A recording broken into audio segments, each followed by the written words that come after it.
তামাম পৃথিবীতে 50টি বছর এই কোরআনের কথা যিনি বলেছিলেন, ওই সাইদি সাহেবকে পর্যন্ত তারা হত্যাকারী, ধর্ষণকারী বানাইছিল। এদের চিন্তা চেতনা ছিল আলেমদেরকে জাতির সামনে ধর্ষক বানানো, ধর্ষণকারী বানানো।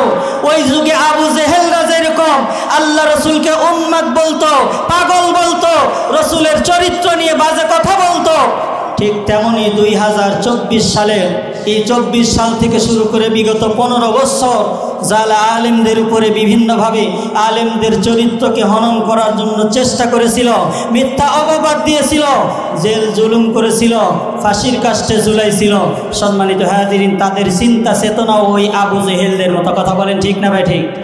শুধু তাই নয় মুসলমান, তামাম পৃথিবীর বাংলাদেশের একজন গর্ব কোরআনের পাখি আল্লামা দেলোয়ার হোসেন সাইদি সাহেব, আলহামদুলিল্লাহ আলহামদুলিল্লাহ নাহমাদুহু ওয়া নাস্তাঈনুহু ওয়া নাস্তাগফিরুহু ওয়া নাউযু বিল্লাহি মিন শুরুরি আনফুসিনা ওয়া মিন সাইয়্যাতি আ'মালিনা মান ইয়াহদিহিল্লাহু ফালা মুদিল্লা লাহু ওয়া মান يضلله فلا هادي له ونشهد أن لا إله إلا الله وحده لا شريك له ونشهد أن سيدنا ومولانا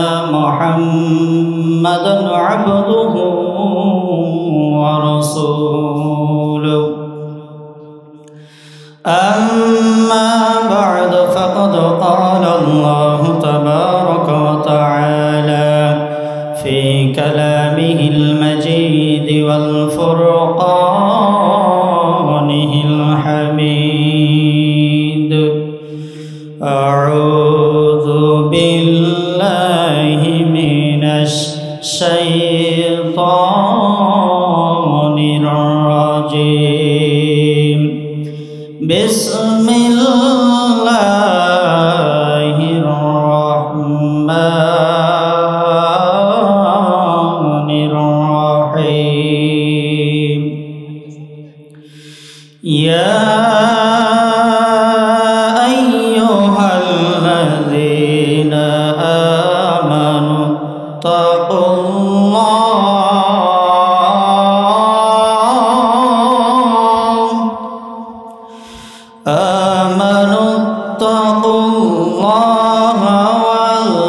ولتنظر نفس ما قدمت لغد واتقوا الله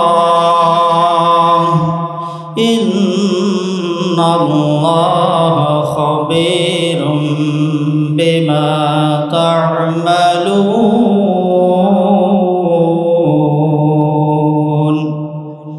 آمنت بالله وعن أبي هريرة رضي الله تعالى عنه قال سئل رسول الله صلى الله عليه وسلم أي الناس أكرم قال أكرمهم عند الله أتقاهم رواه البخاري وقال تعالى في شان حبيبه آمرا ومخبرا إن الله وملائكته يصلون على النبي يا أيها الذين آمنوا صلوا عليه وسلموا تسليما সকলে একটু দিল থেকে মহব্বতের সহিত দরুদ ইব্রাহিম পড়ি اللهم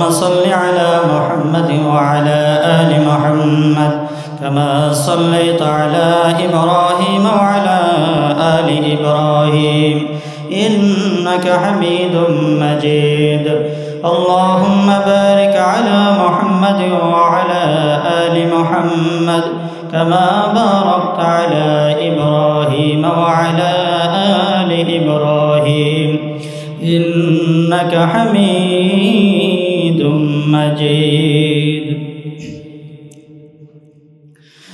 আর কত চাও শহীদ খোদা আর কত ক্রন্দন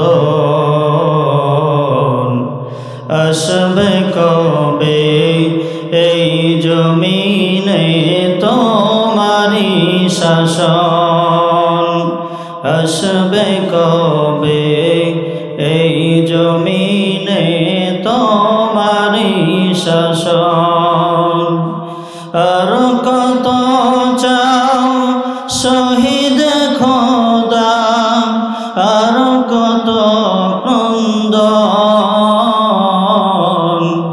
আসবে কবে এই জমিনে তোমারি শাসন আসবে কবে এই জমিনে তোমারি শাসন কত মায়ের বুক যে খালি চোখে শুধুই জল হারিয়ে তার বুকের মানি ক্ষয়েছে পাগল কত মায়ের বুক যে খালি চোখে শুধুই জল হারিয়ে তার বুকের মানি ক্ষয়েছে পাগল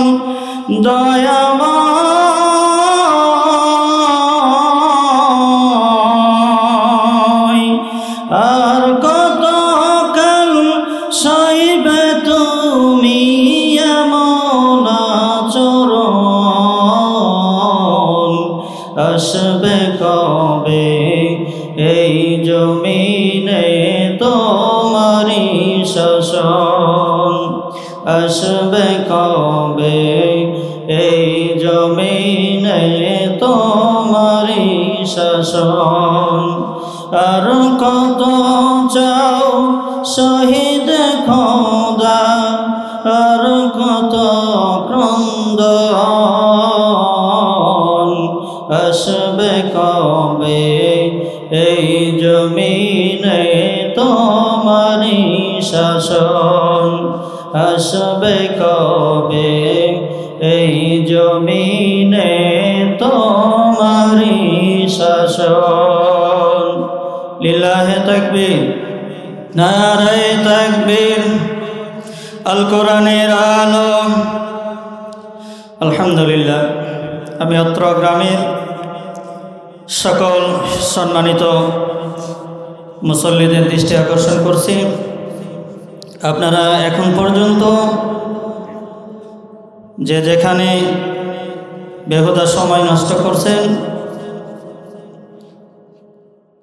অনুরোধ করে বলি আপনারা আজকের এই মহতী মাহফিলে এই প্যান্ডেলে এসে আপনারা কোরআন এবং হাদিসের আলোচনাগুলো মনোযোগ সহকারে শ্রবণ করেন বাজারঘাট দোকান ব্যবসা বাণিজ্য দুনিয়া অনেক কিছু হয়ে গেছে ইনশাল্লাহ যতটুকু পারি আলোচনা হবে দূর দূরান্ত থেকে মেহমানেরা আসবে আমি ইমাম হিসেবে আপনাদের প্রতি অনুরোধ করি আপনারা মাহফিলগুলো এই মাহফিলে এসে বসে পড়ুন বিশেষ করে ভলেন্টিয়ারের দায়িত্বে যারা আছেন দোকানপাটগুলো উঠাইয়া দেওয়ার জন্য আপনারা প্রচেষ্টা করুন অনেক বেচা কিনা হয়ে গেছে দোকানদারি অনেক হয়ে গেছে আপনারা যে উদ্দেশ্য নিয়ে আজকের এই মাহফিল সাজাইছেন ওইটা আমাদের এখন মূল উদ্দেশ্য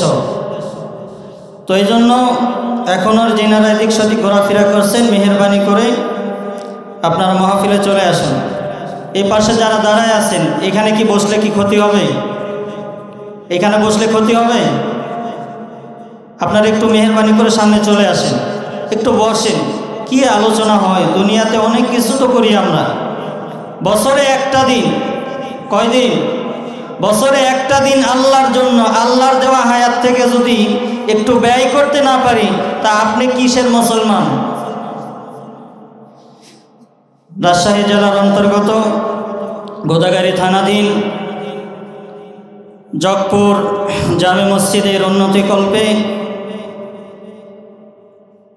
পঞ্চম বার্ষিকী বিরাট ইসলামিক জালসার সম্মানিত সুযোগ্য সভাপতি মহোদয় জনাব মাওলানা মঈনুল ইসলাম, সিনিয়র মাওলানা, কাকুনহাট ফাজিল মাদ্রাসা, আল্লাহ তাআলা তার এই গোলামকে দিনের জন্য, ইসলামের জন্য কবুল করেন, বলেন আমিন। নেক হায়াত দারাজ করে দেখ, সকলে পড়ি আমিন।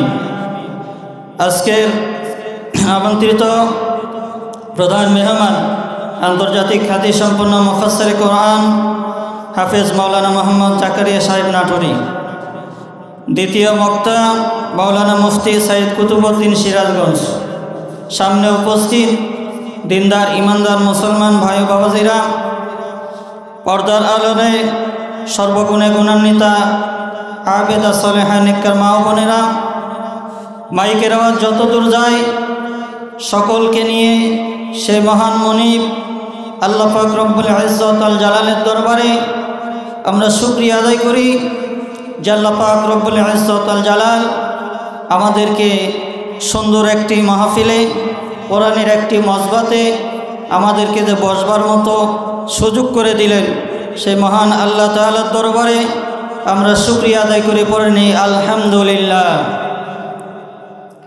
এতগুলা মানুষ আলহামদুলিল্লাহর আওয়াজ হয়েছে। অনেকে পিছনে বসে আছেন, কি রাগ করে আছেন নাকি? কি রাগ আছে? যদি রাগ না থাকে, যে কয়জন, আমার কথা হলো 5 জন থাক, সামনে থাক। ওই 5 জন যদি কি থাকে, ওই 5 জন যদি মনোযোগী হয়, আওয়াজ দিতে পারে, ইনশাল্লাহ বাকিগুলো না আসলে কোনো সমস্যা নেই। সম্মানিত হাজিরিন, পিছনে যারা বসে আছেন একটু সামনে চলে আসেন তো, মেহেরবানি করে চলে আসেন। সম্মানিত হাজিরিন, সে আল্লাহ তাআলার দরবারে আমরা জোরে সোরে তার শেখানো বাক্য দিয়ে, তার জবান দিয়ে আরও একবার শুকরিয়া আদায় করি, পড়ে নেই আলহামদুলিল্লাহ। লক্ষ কোটি দরুদ ও তাসলিমাত বর্ষিত হোক বিশ্ব নবী সরকারে দো আলম নবী আশরাফুল আম্বিয়া সাইয়্যিদুল মুরসালিন খাতামুন নবীন জনাবি মুহাম্মদুর রাসূলুল্লাহ, সকলে পড়ে নেই সাল্লাল্লাহু আলাইহি ওয়াসাল্লাম। সম্মানিত হাজিরিন, এইখানে 3 প্রকারের মানুষ আছে। কয় প্রকার? 3 প্রকারের মানুষ আছে। আল্লাহ তাআলা পৃথিবীতে অনেক মানুষ আল্লাহ তৈরি করেছেন।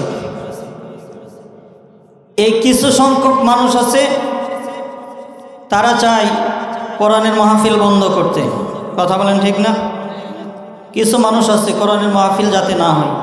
কিছু মানুষ আছে একটু মাহফিলে যায়, কোন বক্তা কেমন ওয়াজ করে, কোন বক্তার সুর কেমন, কোন বক্তার আওয়াজ কেমন, এইটা জানার জন্য। কিছু মানুষ যায় আত্মা দিলের একটা খোরাক নেওয়ার জন্য। সম্মানিত হাজিরিন, তাহলে এই কোরআনের মাহফিলে কয় শ্রেণীর মানুষ পাওয়া যায়? 3 শ্রেণী। 1 নাম্বার, আল্লাহ তাআলা বলেন وقال الذين كفروا لا تسمعوا لهذا القرآن والغوا فيه لعلكم تغلبون।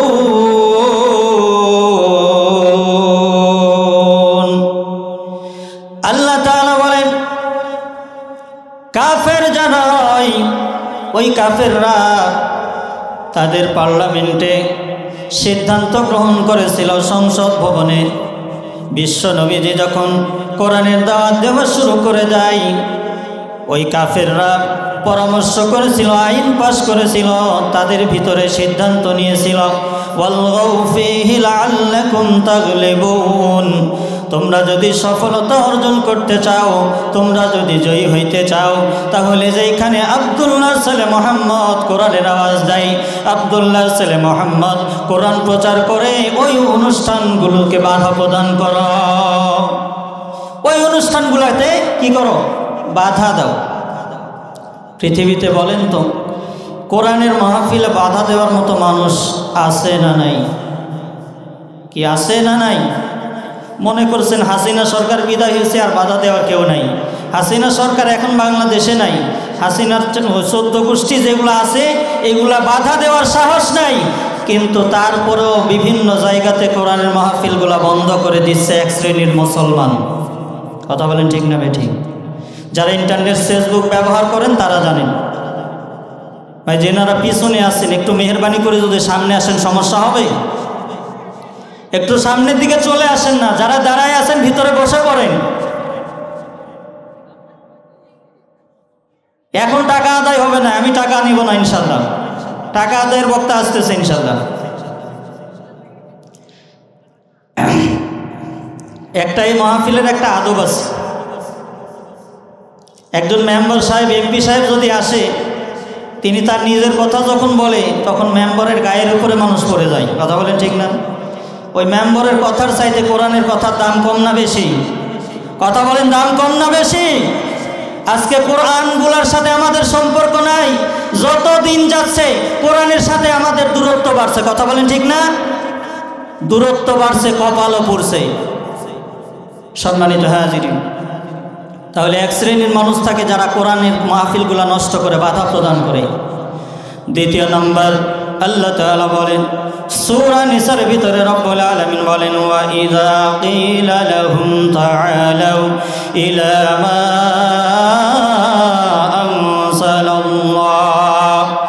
আনসালাল্লাহু ওয়া ইলার রাসূলি রাআইতাল মুনাফিকিনা ইয়াসুদ্দুনা আনকা সুদুদা।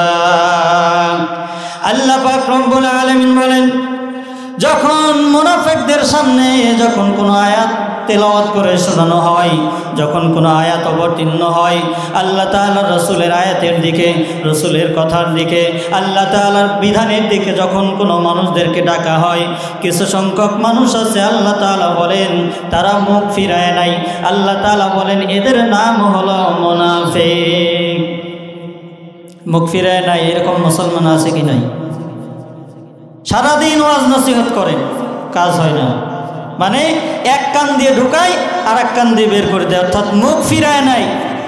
এর নাম কি? সম্মানিত হাজিরিন, এই কোয়ালিটির মানুষ এখানে আছে। বাস্তব প্রমাণ নেবেন? বাস্তব প্রমাণ হলো, বলেন তো নামাজ 5 ওয়াক্ত এটা কি ফরজ, নফল না সুন্নত? 5 ওয়াক্ত নামাজ আল্লাহ কি করেছেন? ফরজ। এই নামাজের আলোচনা হবে, কোরআনের আলোচনা হবে, তারপরেও দেখবেন এত কিছু শোনার পরে রাত্রি 2টা পর্যন্ত সারা রাত মাহফিল হলো, কোনো সমস্যা নাই, কিন্তু ফজরের নামাজ পড়ে না এমন মুসলমান আছে কি নাই? সম্মানিত হাজির, 3 নম্বর আল্লাহ তাআলা বলেন ইন্নামাল মুমিনুনা আল্লাযীনা ইযা যুকিরাল্লাহু ওয়াজিলাত কুলুবুহুম ওয়া ইযা তুলিয়াত আলাইহিম আয়াতুহু যাদাতুহুম ঈমানা। আল্লাহ তাআলা বলেন কোরআনের কথাগুলো যখন সম্মান করা হয়, যখন বলা হয়, বর্ণনা করা হয়, আল্লাহ তাআলা বলেন কিছু সংখ্যক মানুষ আছে যারা প্রকৃত মুমিন, যারা প্রকৃত ঈমানদার। আল্লাহ তাআলা বলেন এই কোরআন শ্রবণ করার কারণে তাদের ঈমানটা বাড়তে থাকে। বলেন সুবহানাল্লাহ। তাহলে কোরআনের মাহফিলে কয় শ্রেণীর মানুষ পাওয়া যায়? 3 শ্রেণী। 1 নম্বর কারা? যারা আসছে কোনোভাবেই হোক, কোনো অজরেই হোক কোরআনের মাহফিল কেমনে বন্ধ করে দেওয়া যায়। 2 নম্বর কিছু মানুষ আছে যারা শ্রবণ করে, সব শোনে, কিন্তু আল্লাহর বিধান থেকে মুখ ফিরায় নাই। 3 নম্বর ঈমানদার যারা প্রকৃতপক্ষে আসে আল্লাহর কোরআন দ্বারা নিজের ঈমানকে মজবুত করতে, শক্ত করতে। এই 3 শ্রেণীর মানুষ পাওয়া যায়। ও দুনিয়ার মুসলমান, আল্লাহ পাক রব্বুল আলামিন তার পয়গম্বর বিশ্ব নবী মুহাম্মদুর রাসূলুল্লাহ সাল্লাল্লাহু আলাইহি ওয়াসাল্লামের উপরে যে কিতাবখানা পাঠাইলেন, এই কিতাব সম্পর্কে আলোচনা হবে, এই কিতাব থেকে আলোচনা হবে আল্লাহ তাআলা এই কিতাবখানা কেন নাজিল করলেন। আল্লাহ তাআলা বলেন মিনাজ-জুলুমাতি ইলান-নূর। আল্লাহ তাআলা বলেন পৃথিবীর সমস্ত অন্ধকার থেকে, জুলুমাত থেকে আমি আল্লাহ মানুষকে আলোর রাস্তা দেখানোর জন্য কোরআন পাঠাইছি। বলেন সুবহানাল্লাহ। সম্মানিত হাজিরিন, তাহলে এই কোরআন কার কিতাব? কার কিতাব? আল্লাহ তাআলার কিতাব। তাহলে এই কোরআনটা দুনিয়াতে আসছে কেন? আল্লাহ কেন নাজিল করলেন? আপনাকে আমাকে জাহান্নামের রাস্তা থেকে জান্নাতের রাস্তা দেখানোর জন্য। বলেন সুবহানাল্লাহ। সম্মানিত হাজিরিন, এই কিতাবটা নাজিল হয়েছে কার উপরে? আল্লাহ তাআলা বলেন তাবারাকাল্লাযী নাযালাল ফুরকানা আলা আবদিহি লিয়াকুনা লিল আলামিনা নাযীরা। আল্লাহ তাআলা বলেন এই কিতাবখানা কার উপরে নাজিল করলাম? আমার আব্দ, আমার বান্দা, আমার মহব্বতের ব্যক্তি বিশ্বনবী মুহাম্মদুর রাসূলুল্লাহ সাল্লাল্লাহু আলাইহি ওয়াসাল্লামের উপরে আমি আল্লাহ কোরআন নাজিল করেছি। বলেন সুবহানাল্লাহ। রসুলের উপরে, যেই রসুলের জন্য তামাম পৃথিবী পাগল। বলেন সুবহানাল্লাহ। যেই রসুলকে বিন্দুমাত্র কটূক্তি করা হবে, রসুলকে নিয়ে খারাপ কোনো কথা বলা হলে, সেইটা আফ্রিকার কোনো জায়গাতে হোক, ইউরোপে হোক, এশিয়াতে হোক বা অন্য কোনো দেশে হোক, বিশ্ব নবীজিকে নিয়ে যখন কোনো কটূক্তি কোনো কাফের নাস্তিকেরা করে, তামাম পৃথিবীর মুসলমানদের কলিজার ভিতরে দাউ দাউ করে তখন আগুন জ্বলে। কথা বলেন ঠিক না বা ঠিক? সম্মানিত হাজিরিন, তাহলে যেই নবীর উপরে আল্লাহ কোরআনটা পাঠাইলেন, কোরআনটা নাজিল করে দিলেন, এই নবীজি আমাদের জন্য এত কষ্ট করলেন, কোরআনকে প্রচারের জন্য, আল্লাহর দ্বীনকে জমিনে প্রচারের জন্য সর্বাত্মক চেষ্টা করলেন।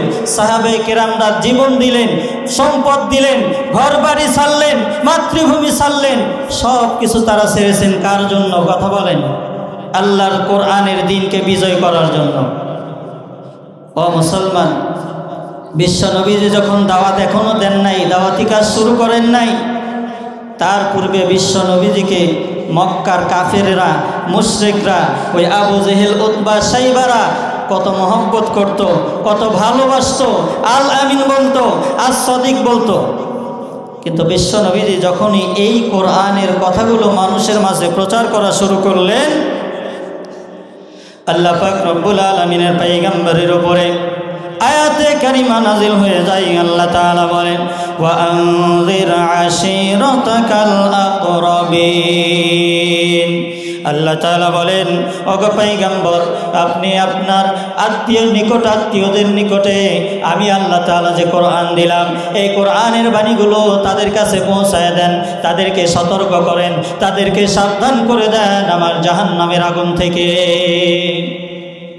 বিশ্ব নবীজির কাছে যখন এই আয়াতে কারিমা নাজিল হয়ে যায়, আল্লাহ তাআলার পয়গম্বর সাফা পাহাড়ের পাদদেশে দাঁড়ায়া আল্লাহ রাসূল সাল্লাল্লাহু আলাইহি ওয়াসাল্লাম ওই মক্কার কাফেরদেরকে লক্ষ্য করে ডাক দিয়া বলে, ও মক্কার লোকেরা, ও আমার কওমের লোকেরা, ও আমার জাতির লোকেরা, তোমরা একটু আমার সামনে উপস্থিত হও, আমার কাছে চলে আসো। আল্লাহ তাআলা রাসূল যখন তাদেরকে আহ্বান করলেন, ডাকলেন, মক্কার কাফেরেরা সব বিশ্ব নবীজির সামনে দাঁড়ায় গেল। যখন দাঁড়ায় গেল, আল্লাহ রাসূল সাল্লাল্লাহু আলাইহি ওয়াসাল্লাম বলেন যে আমি যদি তোমাদেরকে বলি যে ওই পাহাড়ের পাদদেশে শত্রুরা অপেক্ষা করছে, একটু সুযোগ পাইলে তোমাদেরকে হত্যা করে ফেলবে, তোমরা কি বিশ্বাস করবে? এইবারে মক্কার কাফেররা ডাক দিয়া বলে, ও আব্দুল্লাহর ছেলে মুহাম্মদ, অবশ্যই অবশ্যই আমরা বিশ্বাস করব, কেননা আমরা দেখেছি তুমি জিন্দেগিতেও একটা মিথ্যা কথাও বলো না, একটা মিথ্যাও বলো না। সুতরাং তুমি যদি বলো ওই মক্কার পাহাড়ের পাদদেশে শত্রুরা অপেক্ষা করছে, তাহলে তো অবশ্যই আমরা বিশ্বাস করব। বলেন সুবহানাল্লাহ। কাফেররা নবীজির কথা বিশ্বাস করত, কিন্তু আমরা কপালপোড়া মুসলমান নবীজির কথা বিশ্বাস করি না। বাস্তব প্রমাণ দেখবেন। সম্মানিত হাজিরিন, একটা হাদিস অনেক মসজিদে মাঝে মধ্যে এই আলোচনাটা হয়। পুরুষের জামা, পায়জামা অথবা লুঙ্গি টাকনুর নিচে যদি যায়, এই জায়গাটুকু কোথায় যাবে? হাদিসটা জানেন? জাহান্নামের অংশ হবে, জাহান্নামে যাবে। হাদিসটা জানেন না? তারপরেও দেখবেন আল্লাহ রসুল বলে গেছেন। কেন বলেছেন? এইটার ভিতরে কারণ আছে, হিকমত আছে। ডাক্তার যদি বলে মিষ্টি খায়ও না ডায়াবেটিস রোগীকে, তাহলে কি করে? ডায়াবেটিস রোগী মিষ্টি খায়। ডাক্তারের কথা ঠিকই মানে, কিন্তু রসুলের কথা মানে না। ও দুনিয়ার মুসলমান, ওই মক্কার কাফেররা, ওই মক্কার মুশরিকরা বিশ্ব নবীজিকে ডাক দিয়া বলে, ও আব্দুল্লাহর ছেলে মুহাম্মদ, তুমি যদি বলো নিঃসন্দেহে আমরা তা বিশ্বাস করব, কেননা জিন্দেগিতেও তুমি কোনোদিন মিথ্যা কথা বলো নাই। আল্লাহ রসুল ডাক দিয়া বলে, ও আমার জাতির লোকেরা, আমার কওমেরা, আল্লাহ তাআলার পক্ষ থেকে আমি তোমাদের কাছে রসুল হিসাবে প্রেরিত হয়েছি। আল্লাহ তাআলার পক্ষ থেকে আল্লাহ কোরআন দিয়েছেন, সুতরাং এক আল্লাহর উপরে বিশ্বাস করো, আমাকে রসুল হিসাবে মেনে নাও, তাহলে তোমরা চিরস্থায়ী জাহান্নামের আযাব থেকে বাঁচতে পারবে। আবু জেহেল, আবু লাহাব ডাক দিয়া বলে, ভাতিজা, এইটা বলার জন্যই কি শুধু ডাকছ? বলে হ্যাঁ। ডাক দিয়া বলে, তোমার সারাদিন মাটি হোক, এই শুধু এই কারণে তুমি আমাদেরকে বেহুদা কাজে ডাকছো? সম্মানিত হাজিরিন, কিছু সংখ্যক মানুষ আছে না, চায়ের স্টলে ঘন্টার পর ঘন্টা টিভির সামনে, সিনেমার সামনে, নাটকের সামনে বসে থাকে। থাকে কি থাকে না? জব করে থাকে না ইনশাল্লাহ, আমি অন্য এলাকার কথা বলছি। ঘন্টার পর ঘন্টা টিভির সামনে বসে থাকে, চায়ের স্টলে বসে থাকে। জুমার খুতবা 5 মিনিট বেশি হলে আছে কি নাই? এই ব্যারাম আছে কি নাই? সম্মানিত হাজিরিন, আবু লাহাব ডাক দিয়ে বলতেছে, এই জন্য কি ডাকছো? আবু লাহাব কে ছিল? সম্পদের দিক দিয়ে আপনার আমার সাথে কম ছিল না, সৌন্দর্যের দিক দিয়ে কম ছিল না, ক্ষমতার দিক দিয়ে কম ছিল না, কিন্তু আবু লাহাবের ধ্বংসের জন্য আল্লাহ কোরআনুল কারীমের ভিতরে একটা সূরা নাজিল করে দিয়েছেন। বলেন নাউজুবিল্লাহ। আবু লাহাব ধ্বংস হয়ে গেছে। আবু লাহাবের চরিত্র যারা নিয়ে দুনিয়াতে বসবাস করবে, এরাও আবু লাহাবের মতোই ধ্বংস হবে। কথা বলেন ঠিক না? ঠিক। সম্মানিত হাজিরিন, আবু লাহাব, আবু জেহেলদের মতো এক শ্রেণীর মানুষ আমাদের চোখের সামনে আচরণ করেছিল, কি করে নাই?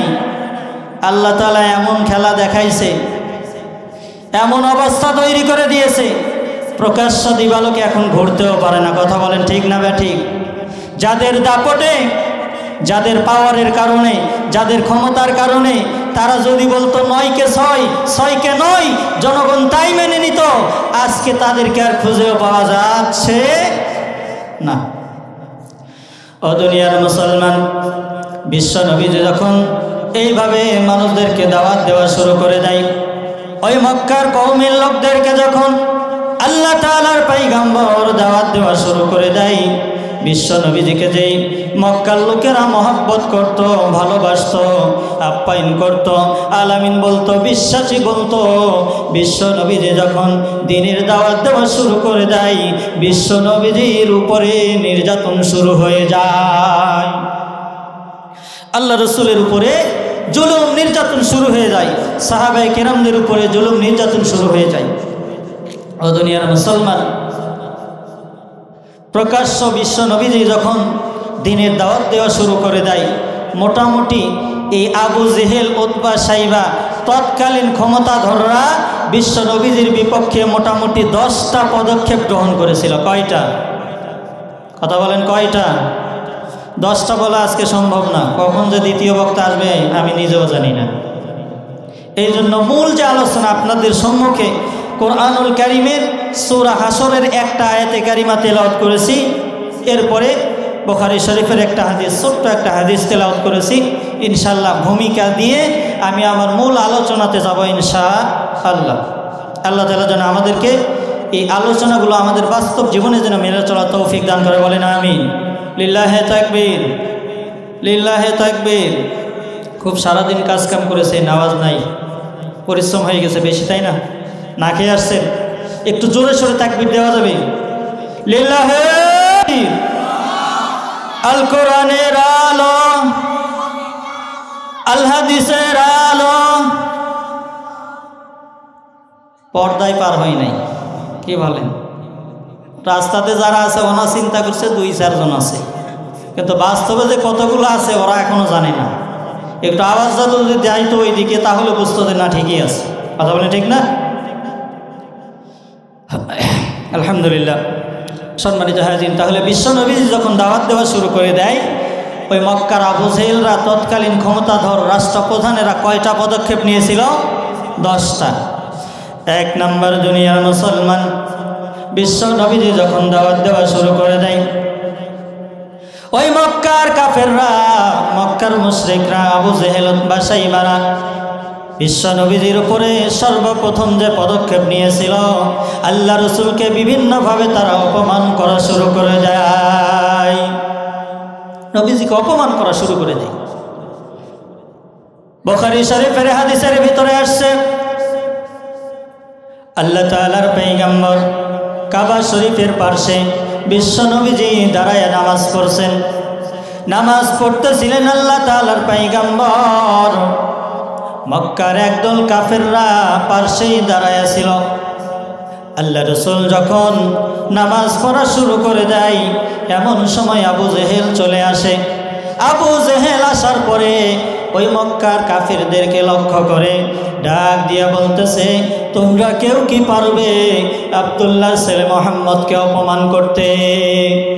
আমি অমুক জায়গাতে দেখে আসছি, একটা উট জবাই করেছে, তোমরা কেউ কি পারবে ওই উটটা থেকে ওই উটের নারী ভুঁড়ি ওই আব্দুল্লাহর ছেলে মোহাম্মদের গায়ের উপরে ফালাইয়া দিতে? কিতাবের ভিতরে লেখছে, উকবা ইবনে আবু মুঈত নামে একজন কাফের লাফ দিয়া দাঁড়ায় গেছে, আল্লাহ রসুলকে অপমান করবে, বিশ্ব নবীজির উপরে কষ্ট দিবে, অত্যাচার শুরু করবে। ওই উকবা ইবনে আবু মুঈত তৎক্ষণাৎ ওই উটের মালিকের কাছ থেকে উটের নারী ভুঁড়িগুলা সঙ্গে সঙ্গে নিয়ে চলে আসলেন। আল্লাহ তাআলার পয়গম্বর যখন সিজদার ভিতরে পড়ে যায়, ওই উকবা ইবনে আবু মুঈত সহ কাফেররা বিশ্ব নবীজির মাথার উপরে সিজদাবন্ধ অবস্থায় বিশ্ব নবীজির ঘাড়ের উপরে উটের নারী ভুঁড়িগুলো চাপায় দেয়। দাওয়াত দেওয়ার পূর্বে আল্লাহ তাআলার কোরআনের বিধানগুলো প্রকাশ্য মানুষের মাঝে প্রচারের পূর্বে এই কাজ কাফেররা জীবনেও করে নাই, কোনোদিন করে নাই। কিন্তু যখনই কালেমার দাওয়াত দেওয়া শুরু করে দিয়েছে, কোরআনের বিধানের কথা বলেছে, তখনই সঙ্গে সঙ্গে অপমান করাও শুরু হয়ে গেছে। বিশ্ব নবীজির মেয়ে কলিজার টুকরা ফাতেমা রাদিয়াল্লাহু তাআলা আনহা বিশ্ব নবীজির ঘাড়ের উপরে ওই উটের নারী ভুঁড়িগুলো সরাইয়া দিলেন, ফালাইয়া দিলেন।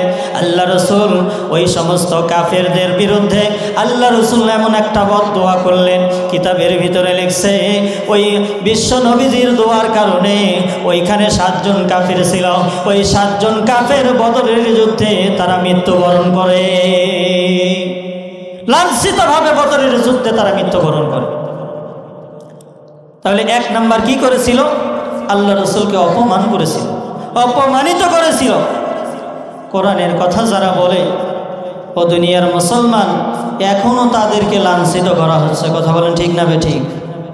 ইতিপূর্বে অনেক লাঞ্ছনা সইছে তারা। কোরআনের কথাগুলো বলতে গিয়ে, কোরআনের বাণীগুলো মানুষের কাছে প্রচার করতে গিয়ে কত আলেমকে কত অপমানিত হইতে হয়েছে, এটা শুধু তারাই জানে আর আল্লাহ জানে, আপনি আমি জানি না। কিছু কিছু খবর মিডিয়াতে পাওয়া যায়। ও দুনিয়ার মুসলমান, 1 নাম্বার তারা অপমান করেছিল রসুলকে বিভিন্নভাবে। 2 নাম্বার, বিশ্ব নবীজির চরিত্র হননের চেষ্টা করেছিল। যেই নবীকে তারা আল আমিন বলতো, as-সাদিক বলতো, বিশ্বাসী বলতো, সম্পদগুলা নিজেদের আত্মীয় স্বজনদের কাছে না রেখে বিশ্ব নবীজির কাছে আমানত হিসেবে রাখত, ওই নবীজির উপরে 2 নাম্বার পদক্ষেপ তারা নিয়েছিল, বিশ্ব নবীজির চরিত্র হননের চেষ্টা করেছিল। আল্লাহ তাআলা বলেন, ওয়াকালু ইয়া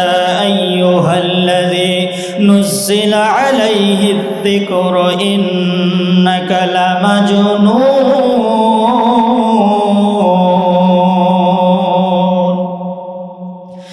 আল্লাহ তাআলা বলেন, ওই সমস্ত কাফেররা বলতো, যার উপরে আল্লাহ কোরআন নাজিল করেছে, যার উপরে কোরআনটা নাজিল করা হয়েছে, ওরা বলতো এই লোকটা তো আলবাত ও একজন উন্মাদ বা পাগল। বলেন নাউজুবিল্লাহ। আল্লাহ তাআলা বলেন, আমার রসুল পাগল নয়, পাগল নয়। যারা রসুলকে পাগল বলে তারাই প্রকৃত পাগল। রসুলকে তারা পাগল বলতো, জাদুকর বলতো, মিথ্যাবাদী বলতো, গণক বলতো, বিভিন্নভাবে রসুলের চরিত্র নিয়ে তারা কথা বলেছিল। ও দুনিয়ার মুসলমান, বিগত 15 বছর ধরে যারা কোরআনের কথাগুলো বলেছিল, তাদের চরিত্রকে বিভিন্নভাবে, তাদের চরিত্র নষ্ট করে বিভিন্নভাবে মানুষের সামনে তুলে ধরা হয়েছিল। গোটা বাংলাদেশের একজন সাইজে ছোট কিন্তু ইমানের দিক দিয়ে অনেক বড়, অনেক মজবুত একজন ব্যক্তিত্ব, মাওলানা রফিকুল ইসলাম মাদানী নাম শুনছেন।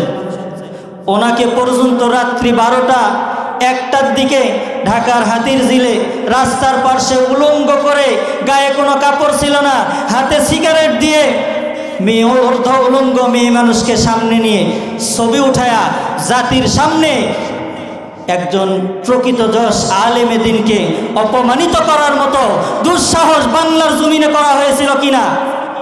সম্মানিত হাজিরিন, কি বোঝাইতে চাই তারা? তারা বোঝাইতে চায় এদের চরিত্র ভালো না। কিন্তু বলেন তো, প্রকৃত চরিত্র যাদের খারাপ, এদের চরিত্রগুলো আল্লাহ এখন কি ফুটায়া তুলতেছে না? জাতির সামনে পরিষ্কার। আলেমদের উপরে যতই অপবাদ দেখ, আলেমদের চরিত্র নষ্ট করার জন্য যতই ষড়যন্ত্র করুক, তা জাতির সামনে আজকে পরিষ্কার দিনের মতো। কথা বলেন ঠিক না বেঠিক? ও দুনিয়ার মুসলমান, শুধু তাই নয়, শাইখুল হাদিস আল্লামা মামুনুল হক সাহেবকে কি না করা হয়েছে, ধর্ষণকারী বানানো হয়েছে। নিজের স্ত্রীকে চাপ দিয়ে বল প্রয়োগ করে আল্লামা মামুনুল হককে পর্যন্ত ধর্ষণকারী বানানো হয়েছে। কথা বলেন ঠিক না বেঠিক? এই ইতিহাসগুলো আপনারা জানেন কি জানেন না? ও দুনিয়ার মুসলমান, এদের চিন্তা চেতনা ছিল আলেমদেরকে জাতির সামনে ধর্ষক বানানো, ধর্ষণকারী বানানো। ওই যুগে আবু জেহেলরা যেরকম আল্লাহ রসুলকে উন্মাদ বলতো, পাগল বলতো, রসুলের চরিত্র নিয়ে বাজে কথা বলতো, ঠিক তেমনি 2024 সালে, এই 24 সাল থেকে শুরু করে বিগত 15 বছর যারা আলেমদের উপরে বিভিন্নভাবে আলেমদের চরিত্রকে হনন করার জন্য চেষ্টা করেছিল, মিথ্যা অপবাদ দিয়েছিল, জেল জুলুম করেছিল, ফাঁসির কাস্টে ঝুলাইছিল, সম্মানিত হাজিরিন, তাদের চিন্তা চেতনা ওই আবু জেহেলদের মতো। কথা বলেন ঠিক না বেঠিক? শুধু তাই নয় মুসলমান, তাম পৃথিবীরে বাংলাদেশের একজন গর্ব কোরআনের পাখি আল্লামা দেলোয়ার হোসেন সাইদি সাহেব, তাম পৃথিবীতে 50টি বছর এই কোরআনের কথা যিনি বলেছিলেন, ওই সাইদি সাহেবকে পর্যন্ত তারা হত্যাকারী, ধর্ষণকারী বানাইছিল। কেন? কারণ এই নবীওয়ালা কাজ, কোরআনের কথা যারাই বলবে, আল্লাহ রসুলের দেখানো রাস্তার দাওয়াত যারাই দিবে, রসুলকে যেরকমভাবে রসুলের চরিত্র নিয়ে কথা বলা হয়েছিল আলেমদের বিপক্ষে, ঠিক একইভাবে ওই রকম পদ্ধতিতে জাতির সামনে আলেমদেরকে বেইজ্জতি করার জন্য এক শ্রেণীর মানুষ উঠে পড়ে লেগেছিল। আল্লাহ তাদেরকে বেইজ্জতি করে ছাড়ছেন। সম্মানিত হাজিরিন, তাহলে দ্বিতীয় নম্বর, রসুলের চরিত্র নিয়ে তারা কি করেছিল? বাজে মন্তব্য করেছিল। তৃতীয় নম্বর মুসলমান, আল্লাহ তাআলার পয়গম্বরকে হত্যা করার পর্যন্ত ষড়যন্ত্র তারা করেছিল। আল্লাহ তাআলা বলেন, ওয়াইদ ইয়ামকুরু বিকাল্লাযীনা কাফারু লিইউসবিতুকা আও ইয়াকতুলুকা আও ইখরিজুক ওয়া ইয়ামকুরুনা ওয়া ইয়ামকুরুল্লাহ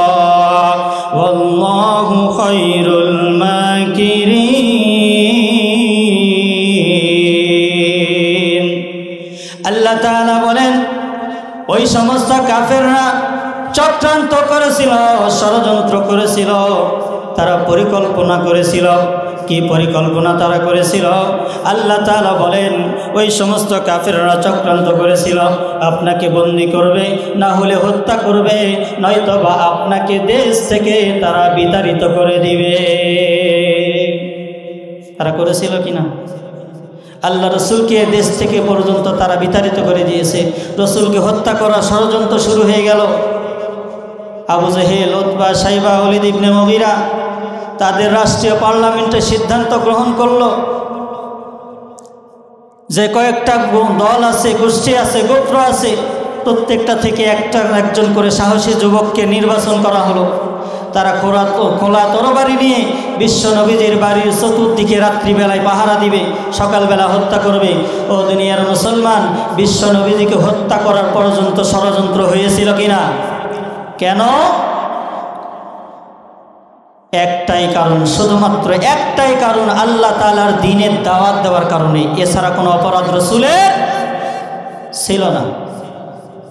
ও দুনিয়ার মুসলমান, এই জন্য পৃথিবীতে যারা দ্বীনের দায়ী হয়, কোরআনের কথা যারা বলে, আল্লাহর কথা যারা বলে, যারা এক আল্লাহর কালেমার কথা বলে, এদের উপরে হত্যা, বন্দি, জুলুম, দেশ থেকে বিতাড়িত করে দেওয়ার মতো ষড়যন্ত্র হবে কি হবে না? কিন্তু মুসলমান, ওই কাফের নাস্তিকেরা যতই ষড়যন্ত্র করুক না কেন, আল্লাহ তাআলা বলেন ওয়ায়ামকুরুনা ওয়ায়ামকুরুল্লাহ ওয়াল্লাহু খায়রুল মাকিরিন। ওই সমস্ত কাফেররা ষড়যন্ত্র করেছিল দিনকে, আমার রসুলকে বিতাড়িত করে দিবে, আমার জমিনে কোরআনের কথা তারা প্রচার করতে দিবে না, কোরআনের বিধান তারা চাইবে না, কোরআনের বিধান প্রচার হোক কেমন কিছু তারা চাইবে না।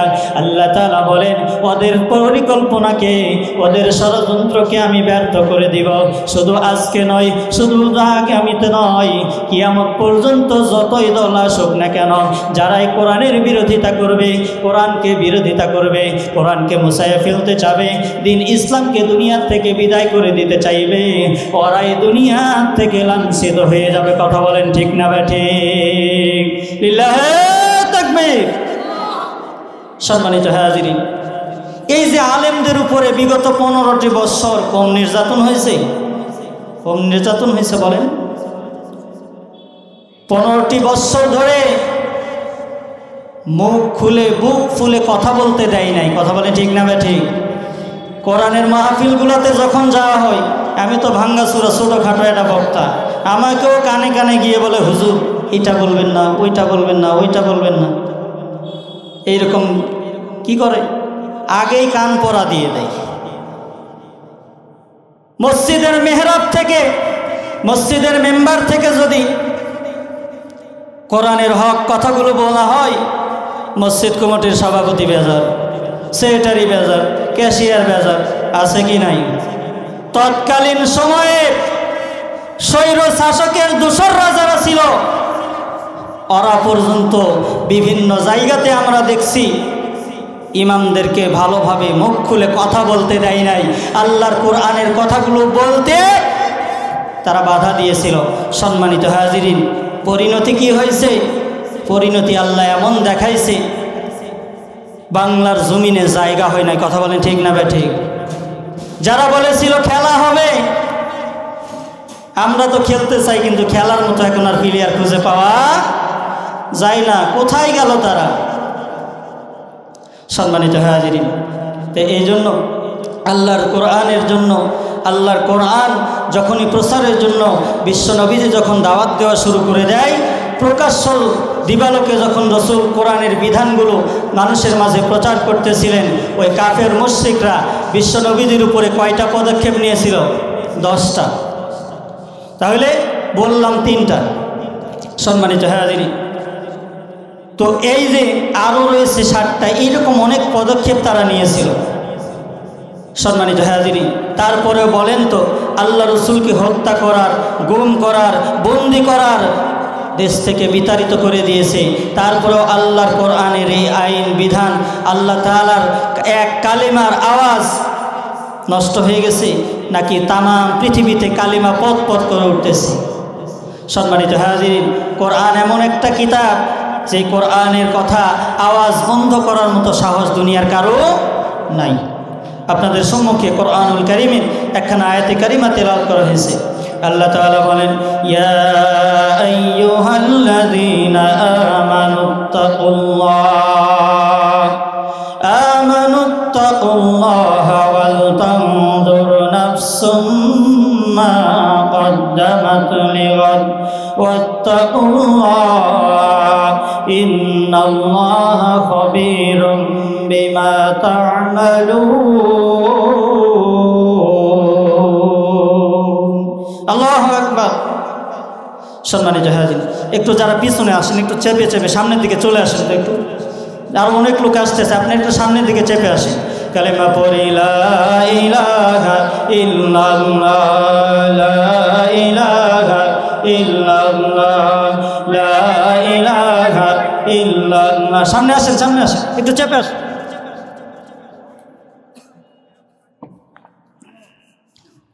আল্লাহ নামের জিকির করবে যারা, আল্লাহর কাছে প্রিয় তারা, আল্লাহর কাছে প্রিয় যারা, জান্নাতে প্রবেশ করবে তারা।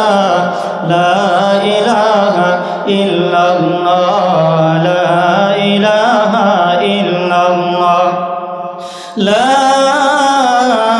ইলাহা ইল্লাল্লাহ মুহাম্মাদুর রাসূলুল্লাহ সাল্লাল্লাহু আলাইহি ওয়াসাল্লাম। সম্মানিত হাজিরিন, যে আয়াতে কারিমা তেলাওয়াত করা হয়েছে, আল্লাহ তাআলা ঈমানদারদেরকে লক্ষ্য করে আল্লাহ তাআলা বলেন যে তোমরা আল্লাহ তাআলাকে ভয় করো, আর তোমাদের প্রত্যেকের উচিত তোমরা পরকালের জিন্দেগির জন্য কি প্রেরণ করেছো, কি পাঠাইছো, এই বিষয়ে প্রত্যেকের চিন্তা করা উচিত। এরপরে আল্লাহ তাআলা বলেন ওয়াত্তাকুল্লাহ, আবার আল্লাহ তাআলা বলেন আল্লাহকে ভয় করো। ইন্নাল্লাহা খবীরুম বিমা তা'মালুন, তোমরা যে সমস্ত কাজ করো ওই কাজগুলো সম্পর্কে আল্লাহ তাআলা বেখবর নন, বলেন সুবহানাল্লাহ। সম্মানিত হাজিরিন, তাহলে মূল যে আলোচনাটা, আপনার আমার এই জিন্দেগি কিন্তু জিন্দেগি না, এই জিন্দেগির পরেও একটা আমাদের কি আছে, জীবন আছে না নাই?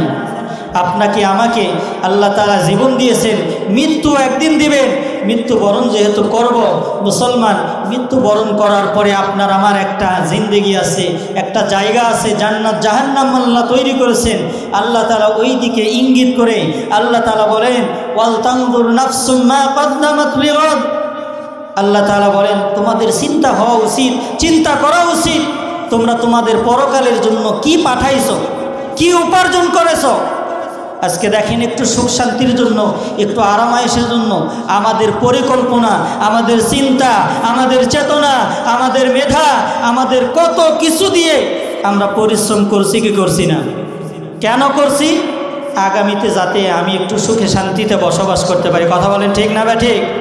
ও দুনিয়ার মুসলমান, আপনার আমার সামনে আবাদান আবাদান জিন্দেগি পড়ে আছে, বলেন তো ওই জিন্দেগির জন্য কিছু ইনকামের দরকার আছে না নাই? আছে না নাই? সম্মানিত হাজিরিন, রাত্রিবেলায় আজকে মাহফিল যখন শেষ হবে, বালিশে যখন কানটা লাগায় দিবেন, মাথা লাগায় দিবেন, দেওয়ার পরে একটু চিন্তা করবেন, আপনার সঙ্গে একই জায়গাতে বসবাস করত, একই দোকানে চা খাইতেন, একই বিড়িতে টান মারতেন, আছে না নাই? এদিকে নাই, আমার এলাকার কথা বলছি। এক কাপ চা খাইতে গেলে একজন খাইছে, বলেন তো ওই কাপে যদি আর একজনকে চা দিতে হয়, গরম পানি দিয়ে ধুইতে হয় কি হয় না? কথা বলেন। বিড়িটা একজন খাইছে, 2 টান মারার পরে কয় ধোয়া দিয়ে খাই বলেন তো? কথা বলেন না কেন? আপনারা খান না? না খান না? ইনশাআল্লাহ সব ভালো, আল্লাহর ওলি এখানে আছে। সম্মানিত হাজিরিন, তাহলে একটু বালিশে কানটা লাগায় দিয়ে চিন্তা করবেন আপনার পরকালে জিন্দেগি। লিল্লাহে তাকবীর, লিল্লাহে তাকবীর। দ্বিতীয় বক্তার আগমন জগপুরবাসীর পক্ষ থেকে লিল্লাহে তাকবীর। আলহামদুলিল্লাহ, আলহামদুলিল্লাহ। আমাদের দ্বিতীয় মেহমান ইনশাল্লাহ চলে আসছে। এখনই তিনি আমাদের সামনে কোরআন এবং হাদিস থেকে আলোচনা করবেন, অনেক মূল্যবান আলোচনা করবেন। আমি আপনাদের এখন ধরতে গেলে এলাকারই মানুষ।